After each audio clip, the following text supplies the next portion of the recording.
Фудбалерките на ИДНС од Оризари успеа да се пласираат во четвртфиналето на Македонскиот фудбалски куп, откако денеска на фудбалскиот терен покрај Масалница извојуваа победа над силниот тим на Борец од Велес.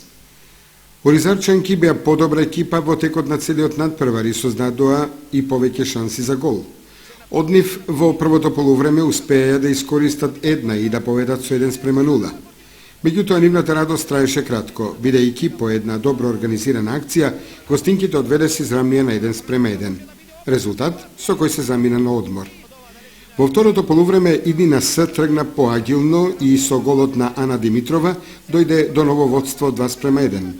Надпреварот беше многу важен за нас, значи најважен надпревар ни беше. Сите дадовме се од себе, игравме со 120%. Сакам да кажам дека сум горда на мојата екипа и голот е постигнат за мојата екипа и благодарност, и сакам да го поздравам мојот соиграч Станкица Атанасова, која е повредена и не можеше да игра. Головите беа за неа. До крајот на надпреварот, со пожртвувана и борбена игра, девојчињата од Оризари успешно се одбранија и на тој начин ја извојуваа оваа значајна победа, која им ги отвори вратите за четвртфиналето, во кое повторно на свој терен ќе играат против екипата на Топ Гол од Прилеп.